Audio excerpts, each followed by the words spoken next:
I took Clint's card, and me and Deborah both started praying about it really heavily. And I felt like God was kind of just impressing on me just a burden for the people, because Clint was telling me the struggles out there with suicide and with drug addiction and everything. And I was like, why would I not go?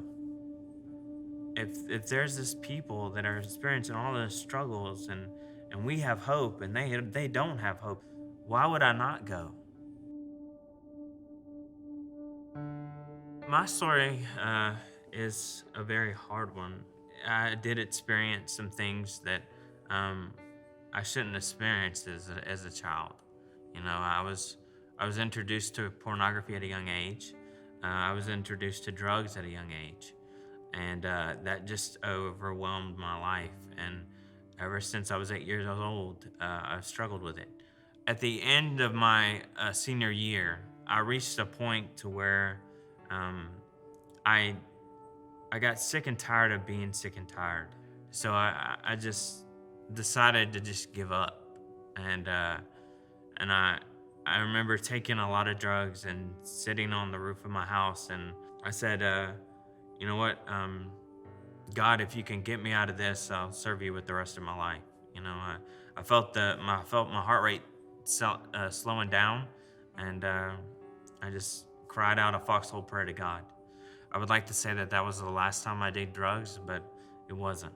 And but that was a turning point in my life, to where God began weeding out certain things in my life. 40 days later, I started reading the Bible for the first time. After I was done with Revelation, I cried out to God, and I said, God, here is my life. This is my life. This is me. You do with me whatever you want me to do. I'm yours. And I experienced struggles through it all, but there were friends who helped me through it and helped me learn to study the Bible and helped me learn to meditate on Scripture, and someone who really discipled me and taught me how to really become a Christian and walk with God. And ever since then, I started developing a need and an understanding for counseling, and I really saw God's heart for counseling. And I really wanted to see people free from addiction. We've been on the Dave Ramsey journey off and on our entire marriage. And so last year we got to the point where the only thing we had left was our house. And we just started talking about it, and we really wanted to be completely out of debt. We wanted to just be free to do whatever God wanted us to do. I said, I don't think his calling on us right this minute is to just build a house here and that be it. I think there's something bigger behind this whole situation. So we decided that we were going to sell our house. We moved into a 32-foot camper in my brother's backyard. And if God called us tomorrow, we could pick up and go to Zimbabwe. We could go anywhere, and we wouldn't have to sell anything. Like, we would have no debt, no house. Like, we would be so free to go.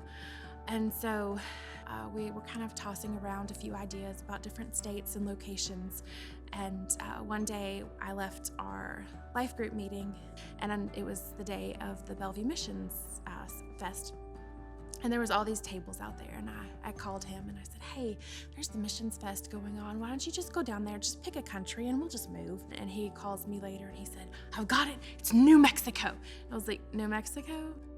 I took Clint's card, and me and Deborah both started praying about it really heavily. And I felt like God was kind of just impressing on me just a burden for the people, because Clint was telling me the struggles out there with suicide and with drug addiction and everything. And God gave me a heart for the people and just compassion for the people. And that just sealed the deal.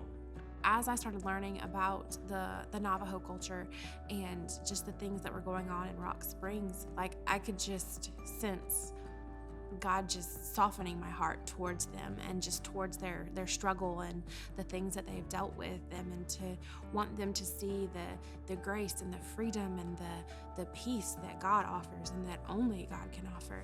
And that peace has made a huge impact in my life, and I want to be able to share that with others.